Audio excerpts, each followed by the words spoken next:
একাধিক বর্ণনা থেকে বোঝা যায় যে রাসূলুল্লাহ সাল্লাল্লাহু আলাইহি ওয়াসাল্লাম বিভিন্ন সময় ফজরের সুন্নতে প্রথম রাকাতে সূরা কাফিরুন এবং দ্বিতীয় রাকাতে সূরা ইখলাস পড়েছে।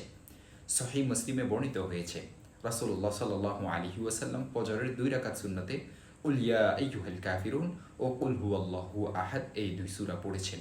সহিহ মুসলিম হাদিস নং 726।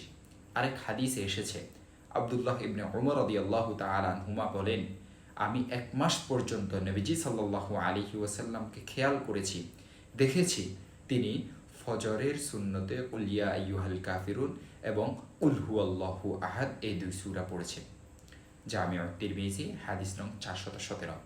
উম্মুল মুমিনিন আয়েশা রাদিয়াল্লাহু তাআলা আনহা থেকেও অনুরূপ বর্ণনায় রয়েছে, দেখতে পারেন সহিহ ইবনে খুজাইমা হাদিস নং 1114 এবং মুসান্নেফে ইবনে আবি শাইবা হাদিস নং 6395।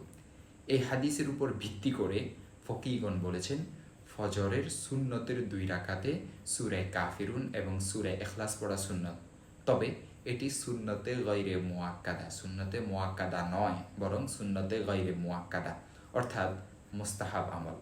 কেউ ভিন্ন সূরা পড়লেও কোনো সমস্যা নেই।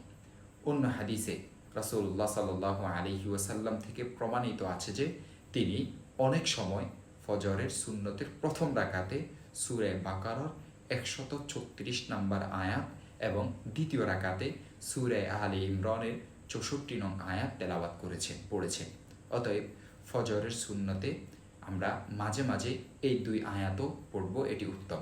দেখতে পারেন খুলাসাতুল ফাতাওয়া 1 নং খণ্ড 61 নং পৃষ্ঠা, ফাথুল কাদির 1 নং খণ্ড 294 নং পৃষ্ঠা, আল বাহরুর রাইক 1 নং খণ্ড 342 নং পৃষ্ঠা এবং 2 নং খণ্ড 48 নং পৃষ্ঠা, হাশিয়াতুত তাহতাবি আলাল মারাকি পৃষ্ঠা নং 388, রদ্দুল মুহতার 1 নং খণ্ড 544 নং পৃষ্ঠা এবং 2 নং খণ্ড 20 নং পৃষ্ঠা।